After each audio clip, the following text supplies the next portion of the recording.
नमस्कार मित्रांनो, स्वागत आहे आपल्या नवीन व्हिडिओमध्ये। आज आपण चाललो आहे पन्हाळा किल्ल्याला भेट द्यायला।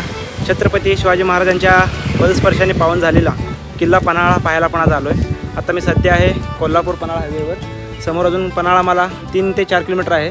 तर चला सर करू किल्ला पन्हाळ्याची। किल्ले पन्हाळा हा एक कोल्हापूर जिल्ह्यातील एक ऐतिहासिक आणि बुलंद डोंगरी किल्ला, जो छत्रपती शिवाजी महाराजांचा आवडता किल्ला मानला जातो। या किल्ल्याची निर्मिती 12व्या शतकात शिलाराजा भोज यांनी केली।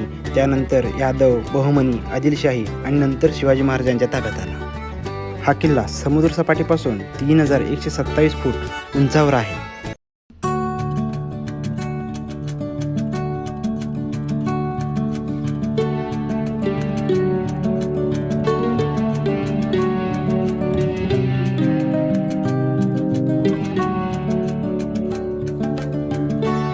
हा किल्ला कोकण आणि घाटमाता यामधील महत्त्वाच्या मार्गावर असलेले लष्करीदृष्ट्या अत्यंत मोक्याचे होते। सिद्धी जोहरने शिवाजी महाराजांच्या पन्हाळगडाला 4 महिने वेढा दिला होता। एका पावसाळ्या रात्री हा वेढ्यातून सुटून शिवाजी महाराज विशाळगडाकडे गेले। मी आता किल्ले पन्हाळावर येऊन थांबलो आहे। मी 4 दरवाजे मार्गे आलो आहे। आपल्या पाठीमागे वीर शिवकाशी यांचा स्मारक दिसतोय। 4 दरवाजा इकडच्या साईडला आहे, दाखवतो तुम्हाला।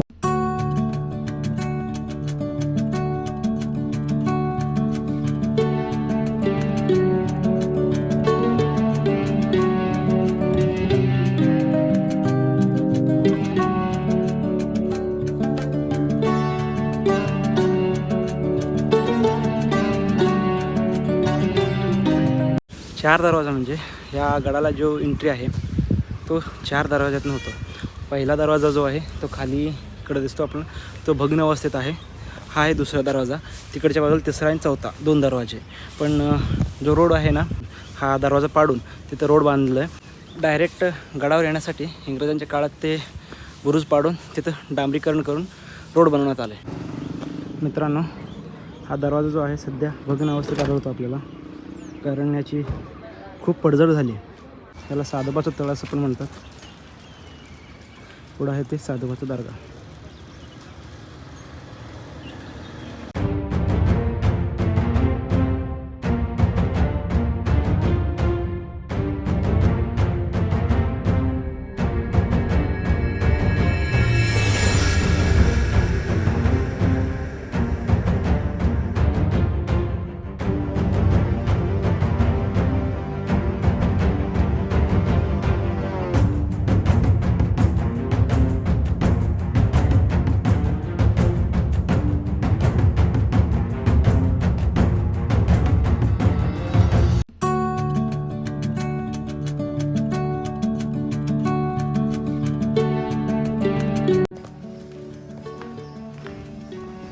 इथं खाली तळघरासारखं एक आहे, खाली त्याच्यामध्ये पाणी आहे। वरती इथं एक मजला आहे, वरती एक मजला, असे 3 मजल्याचा एक हा अंधारभाव आहे। अंधारभाव एक विशिष्टपूर्ण 3 मजली ऐतिहासिक इमारत आहे, जी बाहेरील बाजूस फक्त 1 मजली दिसते। या इमारतीच्या तळमजल्यात एक मोठी विहीर आहे। अंधार म्हणजे काळोख, भाव म्हणजे विहीर, यावरूनच याचे नाव अंधारभाव म्हणून पडले। त्याचप्रमाणे याला शृंगारभाव या नावानेही ओळखले जाते। या वास्तूची रचना काळ्या पाषाणात केली आहे। ती 3 मजली असून आतमध्ये जिने आणि मजले आहेत। सर्वात खालच्या तळघरात 12माही पाण्याची विहीर आहे।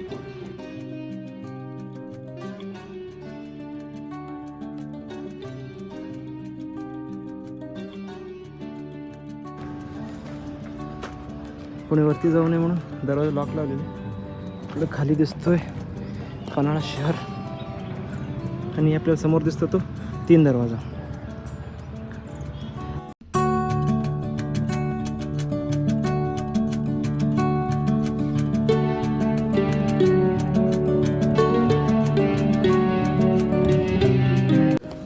आता मी सध्या आलोय 3 दरवाजापाशी। 1, 2, 3 असे सलग 3 दरवाजे आहेत। चला मी दाखवतो। 3 दरवाजा हे 16व्या शतकातील आदिलशाही स्थापत्यकलेचा उत्कृष्ट नमुना असलेला भव्य त्रिस्तरीय प्रवेशद्वार आहे। ह्याच दरवाजाला कोकण दरवाजा म्हणूनही ओळखला जातो। 3 दरवाजा नाव पडण्याचे कारण यात एका पाठोपाठ एक असे 3 दरवाजे आहेत। त्यातील मधल्या दरवाजावर अतिशय सुंदर कोरीवकाम आहे. ह्या दरवाजाचं बांधकाम शिसे ओतून करण्यात आलं आहे, त्यामुळे तो अत्यंत भक्कम बनला आहे.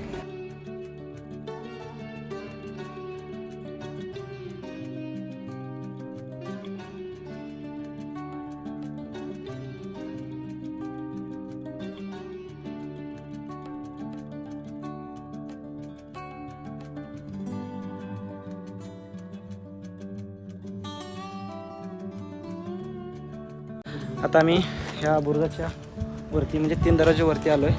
तो आहे पहिला दरवाजा. तो दरवाजा लावण्यासाठी आपल्याला हा आहे तो दुसरा दरवाजा आणि तो आहे तिसरा दरवाजा. ज्यावेळेस आपण ह्या 3 दरवाज्यातून आतमध्ये एंट्री करतो ना, तर आपल्याला इथे एक पाण्याचं टाकं दिसतंय. पाणी स्वच्छ आहे सध्या.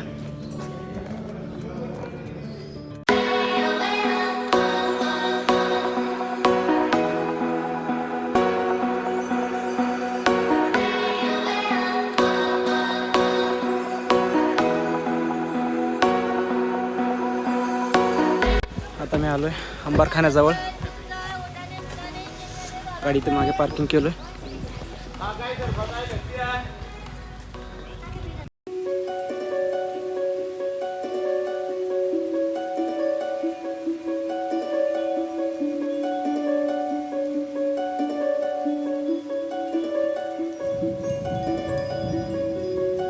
ह्याची रचना कशी आहे बघा. ह्या वास्तूमध्ये उजेड पडावा म्हणून वरती आपल्याला छिद्र दिसते.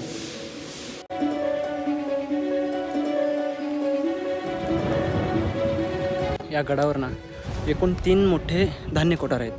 गंगा, यमुना आणि सरस्वती. त्यापैकी गंगा जी धान्य कोठार आहे ना, ते सर्वात मोठे आहे. ती म्हणजे हे आपल्या पाठीमागची आणि त्याच्या दोन्ही बाजूला पायऱ्या आहेत, जेणेकरून आपल्या वरती जाण्यासाठी मार्ग आहे तो. आणि गंगा, यमुना आणि सरस्वती असे 3 नद्यांची नावं या धान्य कोठाराला दिली आहेत.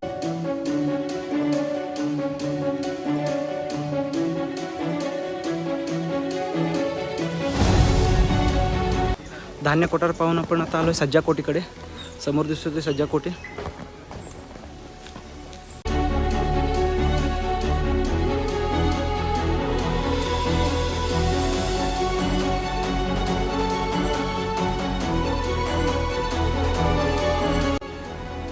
ह्या इमारतीस सज्जाकोटी हे नाव मिळण्याचे कारण म्हणजे या इमारतीस अतिशय सुंदर असा सज्जा अर्थात गच्ची किंवा बाल्कनी आहे.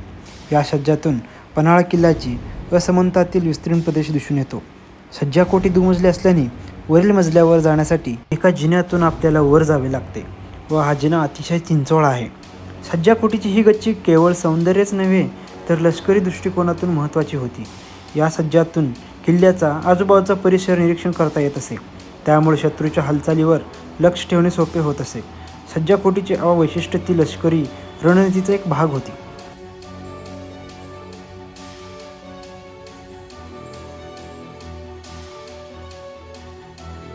सज्जाकोटी पाहून आता आम्ही आलो वारे बुर्जाकडे.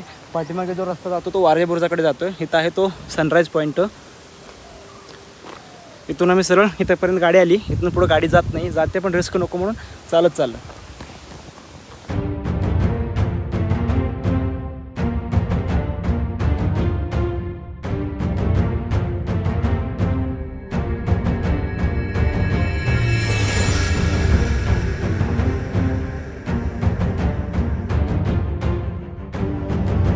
माझ्या माहितीप्रमाणे हा दुहेरी तटबंदीचा बुरुज असेल, कारण हा जो बुरुज आहे त्याच्या खाली आपल्याला तटबंदीसारखी दिसते.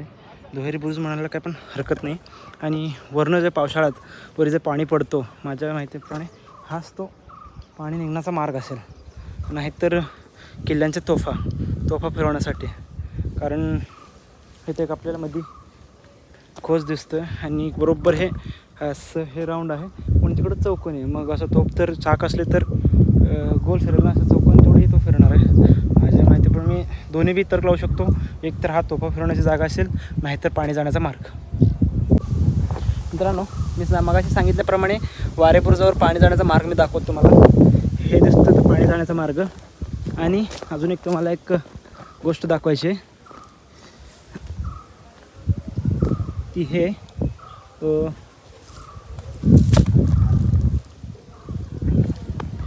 ती जागा जी आहे त्यात आपल्याला मसाला अडकवण्यासाठीच जागा आहे. आणि जसं म्हणलं की तोफ फिरवण्यासाठी तोफीची जी जागा म्हणताना मग तोफ लावल्यावर नंतर तो जो बत्ती आहे दिवा आहे तो तिथे लावण्यासाठी.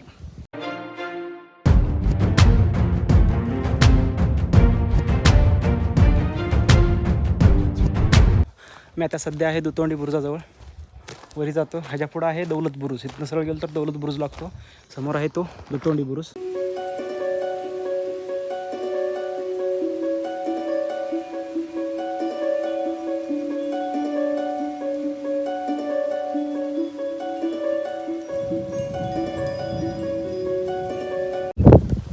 ह्या बुरुजाला दोन्ही साईडनं दोन्ही बाजूनं उतरायला आणि चढायला जागा आहे. पायऱ्या आहेत दोन्हीच्या बाजूला.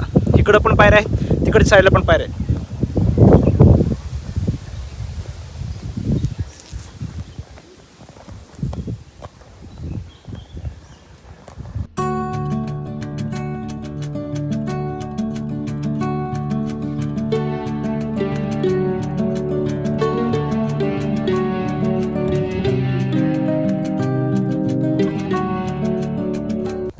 मित्रांनो, तो आपण दुतोंडी बुरुज बघून आलो आहे दौलत बुरुजाजवळ.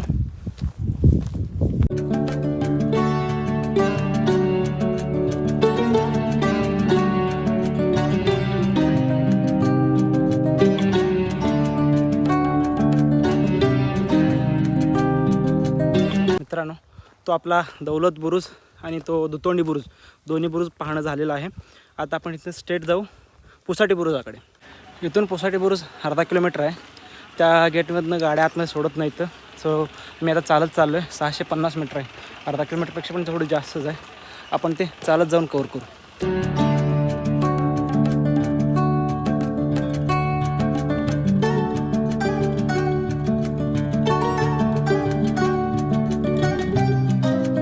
पुसाटी बुरुजकडे जाताना इथे एक आपल्याला राजदिंडी मार्ग लागतो, जो शिवाजी महाराजांनी पन्हाळा सोडताना हा मार्ग वापरलेला. हाच तो राजदिंडी मार्ग जो पुढं जाऊन पावनखिंड तिथून विशाळगडाकडे जातो.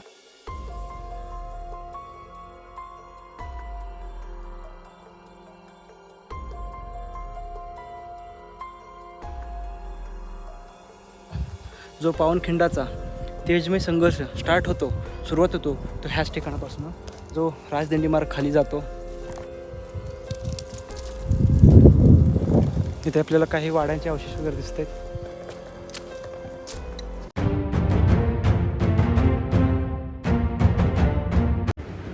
या पन्हाळा किल्ल्याला एकूण 48 बुरुज आजही या गडाच्या तटबंदीत अस्तित्वात आहेत. हा एक अत्यंत महत्त्वाचा आणि निसर्गरम्य बुरुज आहे, जो आपल्या विहंगम दृश्यांसाठी आणि सूर्यास्तासाठी प्रसिद्ध आहे. गडाच्या माचीचा हा भाग मसाई पठाराकडे जातो.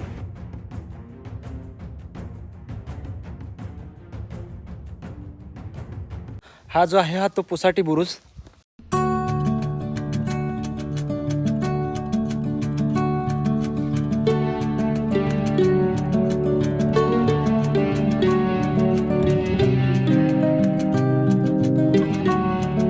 ह्या पुसाटी बुरुजावरून आपल्याला मसाईचा पठार वगैरे पण दिसतोय, जो महाराजांनी त्या काळात पन्हाळा सोडून विशाळगडकडे कूच करताना तो मार्ग वापरलेला.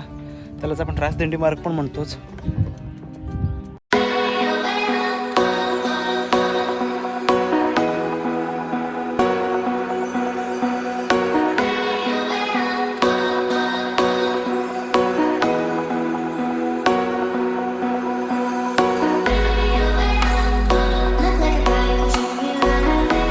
मी आता सध्या आलो आहे महाराणी ताराबाई यांच्या राजवाड्यापाशी. आता त्या राजवाड्यामध्ये सध्या शाळा भरते आणि त्यासमोरच इथं आपल्याला काही तोफा दिसतात आपल्याला. इकडं ग्राउंड आहे शाळेचं, वरती तो शाळा भरतो आहे, त्यामुळे आपण आता आत जाऊ शकत नाही.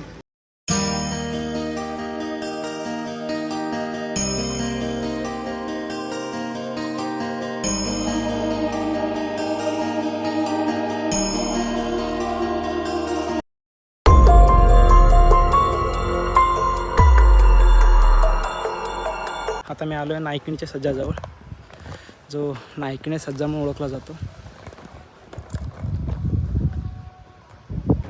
नायकिणीचा सज्जा हा गडाच्या पश्चिम तटबंदीवर असलेला एक मोक्याचे टेहळणी बुरुज आहे, जो शत्रूंना फसवण्याच्या युक्तीसाठी प्रसिद्ध आहे. हा भाग खोल दरीच्या वर बांधलेला असून येथून शत्रूच्या हालचालीवर लक्ष ठेवला जात असे. जुन्या दंतकथेनुसार या ठिकाणी नायकीन नावाची एक स्त्री राहत होती. पन्हाळगडचा ताबा मिळवताना शत्रूंना गोंधळात टाकण्यासाठी या ठिकाणाचा वापर केला गेला होता अशी माहिती आहे.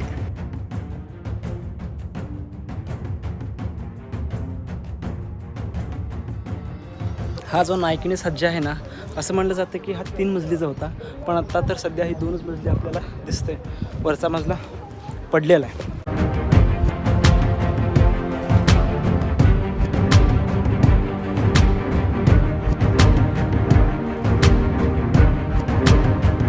मित्रांनो, ह्या नायकिनीची सज्जा जो आहे त्यासमोर तो बिल्डिंग जो दिसतोय, इमारत जो दिसतोय, तो आहे धरमकोटी.